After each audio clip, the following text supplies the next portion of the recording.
Go.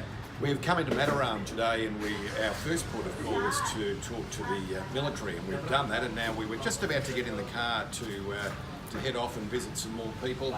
But then we came across this sort of shopfront area at the old airport, where we noticed the sign Lombok's Heroes, and we came across this crazy coconut here called Peter. Pete, great to meet you, mate. Yeah, no, great to meet you guys. Tell us what you're doing here. So, so basically, we've been here and we've got our own foundations, but we've been out in the field, and how's the biggest way to help?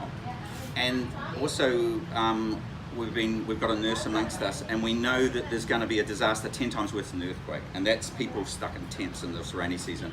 Rainy season 2 weeks away. So they might as well start handing out gumboots, because it's going to be all mud, or it's all on dusty surfaces. I don't know if you've seen the rain here, but there's floods. And it's all about these kids. We've got disabled people out there, all that. So we've got to stop that. There's a couple of 300,000 men sitting around doing nothing. And the more they're moping, the more they're watching Facebook, the more they're watching this negative stuff and posting and sharing all this, it's just it's not helping. So this is a really positive sort of way of getting it together. It's the only solution they've got. So your mission is what? 45,000 homes within 4 to 6 months with the army. So temporary homes. Rebuild 45,000 homes in 6 months. Yeah. So we're the tipping point. We've got the tools in there. We've got the teams. Government. Our job is government to take over that. Just get those people out of tents and all that. And we hit that tipping point yesterday. So our startup function went from we're at about 100 homes a day now. With our teams. It's very cheap, remember, to set these tools up. Nothing. We're already done millions of dollars output, even at temporary homes valued at $300. So, what are you actually doing though? How are these homes being built? So, we've got photos of the homes. So, people aren't helpless. So, the good thing about it is, with the sake of a couple of tools, and that's the big hammers, and they're about $6, $3, $8. So we need these big hammers to smash. This stuff just falls down. And then the last thing's the bolt cutters, if you can't clear the steel. So I've just been watching, and you just get out there, and I'm watching people with bamboo really struggling. They can see that and then also what was madness was all these volunteers were putting, you've seen all the camps are in the rice fields. In the rice fields, where does the water run? And in the rice fields they're digging these temporary toilets. But just next to the rice fields is the village. And in amongst this village rubble, like that, this toilet. Why would you not clear that? It's already connected to a septic and it's not even broken. So the toilets are the goal. So and I just can't go. And because it's a private house and all this sort of stuff, all the cogs were stuck. So they couldn't go in. The volunteers couldn't clear that and all that. It's got all the roofing on and everything. So we just had to mobilize. It was very hard to get some villagers to back us, so we had to start this curve. And then what we did is we teamed them all up in these hivers and put this kind of a soft military system in to energize this teamwork, Gotong Royong. And I've got another friend, and he's on that half of it, my friend Ikadana here. And so that's him there. So that's us right at the pioneering stage with the hammers. We bought every hammerhead in Mataram, and then we had to get it from Surabaya, this big tons. The army come down and they escorted, so we got down there in 2 days instead of 4. There's all these moving cogs. Now, you and your wife are from New Zealand. Yep. So how do you end up here in Lombok? I'm running. We're running all these projects virtually, so no matter where I am, I can just put my phone on, and we've got groups. So the photo that was just taken a minute ago, that's shared with a team of about 40 people instantly. So we're seeing all this project, so I can run them from anywhere.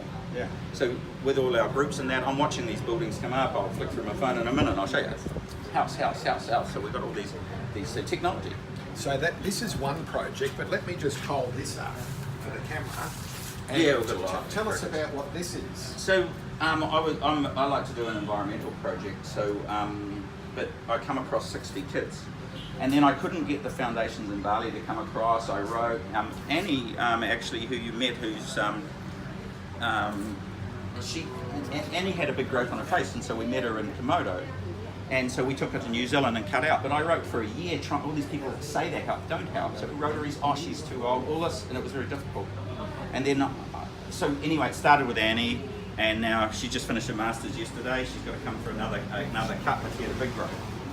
And then so from that, with these kids, and then all of a sudden there's hundreds of these big tumours. You can see the ugliness of it, and dying children. So we made a simple thing, and that is no Lombok child should die in pain. So for the sake of $20 a month for pain medicine, they weren't getting pain, they were abandoned. The husbands had left them in shame, the wives are there. Some of the wives have even left these kids. So no Lombok child should die. And that was a prioritisation chart, so all the teams know how to priority. No child should die in pain. That's the first thing we do every day. Wow. Second thing, surgery. So we use government surgery. We push these people in to get free government surgery. So for $100 or $50, we can get a little bit of Macan, a little bit of transport. They sleep out there, and we've got to fill out the paperwork for the kids to get the free surgery. Mother hasn't a birth certificate. Mother hasn't got all these things to get this government-free thing. So we push that in there, do all the paperwork for them, get them into the surgery. $100 gives us $10,000 of surgery. Same with these hammers. These hammers are just rolling and rolling. You know, I just did a light tap out this week. 35 million of temporary homes pumped out. That's just touching it without all the trauma and all these other things. It's just so easy to do just by providing. So the question is, because all of our media, just like yours, is going all over the world, so what can people do to help you? How can people help? I've got to do, so our game is to not waste any more funders' money, but I've got to do another run for these government cogs. Yeah. I need about another 10 or 20 grand just to order stuff in to keep it going. The government's going to be in here, the army's coming in, we've got our zones, we're getting ready today, and we're going to funnel out these big chunks of tools. But we're also, there's a lot of funds up there that's stuck in government, and so we've also got the army looking for these funds because they've got to take over this job. Our tools are enough to really crank this if you can turn them over, but I mean, they're so cheap. So yeah, we're a bit short of about 10 or and bolt cuts. 20. Yeah, and then we got all the building tools, nails and all that sort of stuff. Yeah. But this country's not poor, so you know they can. So the 45,000 homes is 100,000 homes down, but we're after the homes of the poor people. So they're the ones that recycle quickest. They're the ones with all the wood. They're the ones fully down.